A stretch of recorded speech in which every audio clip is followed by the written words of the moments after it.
Welcome back to HiveQ. In this video, we're going to talk about the best technique in beekeeping, the Demaree split.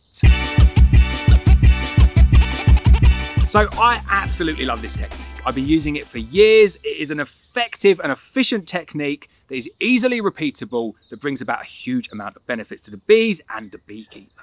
So what is the Demaree method? The Demaree method is a technique to fool your bees to think that they have swarmed. It is effectively an artificial swarm technique, but it is a vertical technique as opposed to a horizontal. If you've got a single beehive, you go inside, you find swarm cells. The general advice is to split the hive into two using a process called the artificial swarm. You need a new brood box, you need a new floor, you need a new roof, you need a new feeder, you need a new beehive. And okay, when you're starting out in beekeeping, it's not the end of the world from going from 1 to 2 or 2 to 4. If you've got 200 colonies and every single one of them tries to swarm, going from 200 to 400 is very, very difficult and very, very expensive. We need a system to stop that split, and that system is called the Demaree. So the Demaree method is a swarm prevention technique. It is a preemptive technique. Lots of people get this wrong with the Demaree method. If you go into a colony and you see any signs of charged swarm cells, cannot do the Demaree, it is too late. Demaree is a preemptive manipulation that is used to trick the bees into thinking that they have swarmed, but it is used before the bees are actually ready to even think about that themselves. You think I'm doubling down on it, I'm trebling down on it. The Demaree method only works if the bees are not ready to swarm yet. So the Demaree method gives the bees the impression, the illusion that there is a separation between two parts of the colony. You have the queen downstairs and you have all of the brood upstairs, and they're separated by some boxes in the middle. Of course, we'll go into great detail into how to set that up, but it's that false illusion and that separation between the queen and the brood that tricks the bees into not swarming. But the huge benefit with the Demaree method is that it is not a horizontal split. It's not one beehive turning into two beehives. It's just a single beehive that you work upwards in a vertical fashion, and you trick the bees that way. It's one floor, it's one roof. The only thing that you need in order to do a Demaree split is an additional brood box full of frames. So when do we use the Demaree method? We said previously the reason that I use it is as a swarm prevention or a swarm minimization tactic. So for me, I'm doing it preemptively before swarming is naturally triggered. Now this is dependent on where you are in the UK or dependent on where you are in the world, and you'll only really get this through trial and error. But for me in North Wales, I know that towards the end of April, early May, in an average season, my bees are going to start swarming. So the time that I go in and do this Demaree method is around early May, something like that. It might be late April one year, it might be the middle of May one year. I move it around to suit the conditions and also to suit what the bees are telling me. If I have swarm cells popping up on all my colonies in the middle of April, I know that I've missed it and I've got an unusually early season, and then I can go ahead on the other colonies that have not started creating swarm cells, start to do this technique. So you need to fine tune it yourself, but any time from kind of like the middle of April through to the back end of May, it's a good time to do a Demaree. Now, how many times should you do a Demaree in a season? You can repeat the process with a Demaree and do it like 2 or 3 times in a season, but it can get a little bit complicated and it can introduce more lifting than is actually required. And sometimes it can confuse things for the bees as well.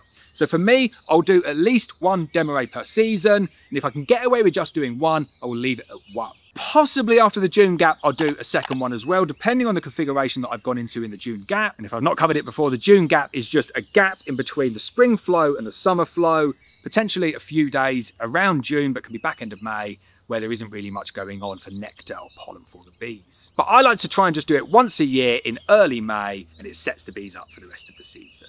So, how do you complete the Demaree method? Now, I've done a number of different videos talking about the Demaree. I've done instructional ones showing you how to do it. I've done a couple of feature-length ones as well, showing it all the way throughout the season. And I will take all of those videos and I will stick them below in the description so you can watch all of those and they're all nicely collated together for you. But in this video, I just wanted to break it down with some graphics and some information to show you how that Demaree system works. So the prerequisite for doing a Demaree is as follows. Your brood box should be pretty much full of bees. You need to have a mated queen in there. She needs to be healthy. She needs to be laying. Have a queen excluder above the brood box and then 2 supers as a minimum above that queen excluder, pretty much full of bees. Do not do this with just a brood box and then 2 empty supers. Does not work, and there is a risk that if you take all of the brood up at the top and there's not enough bees to connect the two together, you end up with a real mess and you set your colonies back.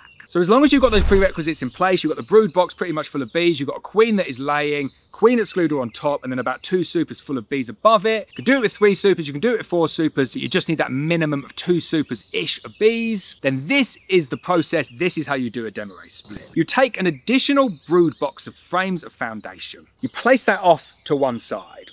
You take the original brood box that is on the beehive and you lift it up to the top of the beehive here. You take the new box with frames and foundation and you place that on the bottom.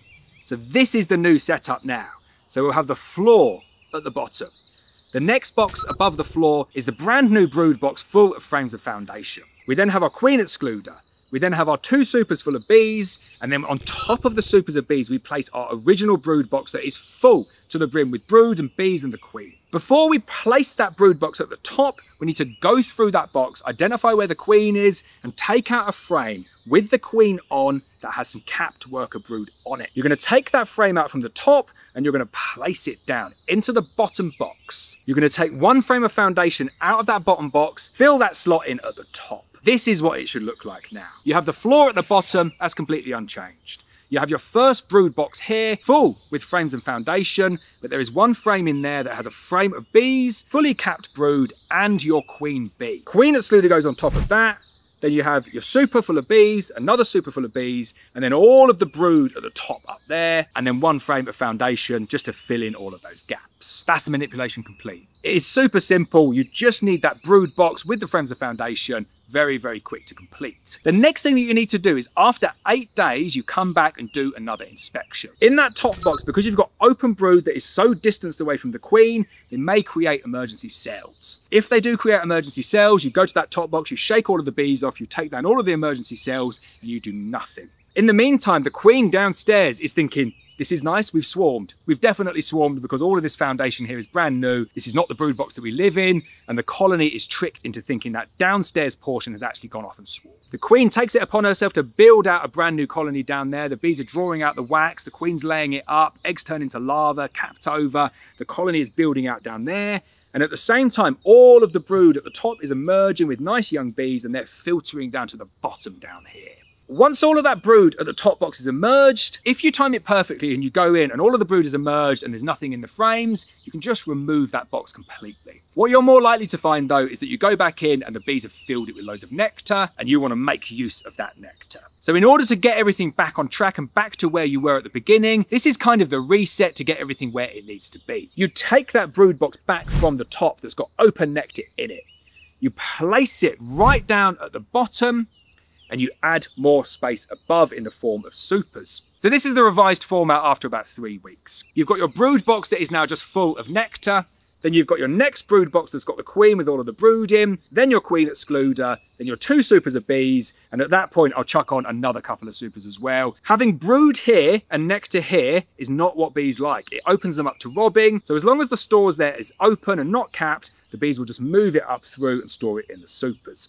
If they do not do that, use the technique of checkerboarding that we learned earlier, which means placing those frames of open cap stores in between brood, and the bees will move everything back up. Once they've cleared out all of those frames, remove that box. If you want to go best practice, you can add another queen excluder in there. The risk that you have is that the queen's going to come from this box up here and start laying back down there. So if you want a bulletproof method, I would go floor, box with nectar, queen excluder, box with bees and queen and brood, queen excluder, super, super, super, super, super. That is the Demaree technique. And during that process, so long as you take down all of the emergency cells and the bees had not started swarm preps before you started doing it, bees will not swarm. You only get like a 3-week reprieve though. It doesn't last any longer than that. And then as that colony starts to build back up again, they are at risk of swarming.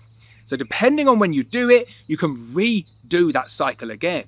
Once you've taken that bottom box away, you are in exactly the same configuration. Floor, brood box full of bees and a queen, queen excluder, load of supers. You can do the Demaree again, you just keep on doing it. You can do 2 or 3 Demarees in a season, absolutely no problem. But like I say, just to keep it simple, I try and do 1 in the spring, get to the June gap, and then if I need to do another one in the summer, I can do it there. Take your time to look at this process and see if it's something that would suit you. What you end up doing during the Demaree is carrying a lot of very, very heavy boxes. You end up picking those boxes up and lifting them up high. So if you're struggling to lift like a super of honey, the Demaree really isn't going to work for you. There's quite a lot of lifting and there's quite high lifting. So although it seems like a very, very good technique and you would like to use it, if you can't lift those boxes, you might need to go down another route. Another slight downside with the Demaree is it does work the queens very, very hard. So a very well-mated queen can last for maybe kind of like 3 or 4 years, but a Demaree will definitely reduce that down. And I'd be surprised if you're consistently Demareeing your colonies that you get longer than 2 years out of a queen. However, what you get in return for that is a significant boost in the number of bees that are available in the season. And that generally, depending on the weather, results in a much more substantial honey crop. The Demaree method for me serves 2 major purposes. It makes my life much easier because I don't need to treat each colony as an individual.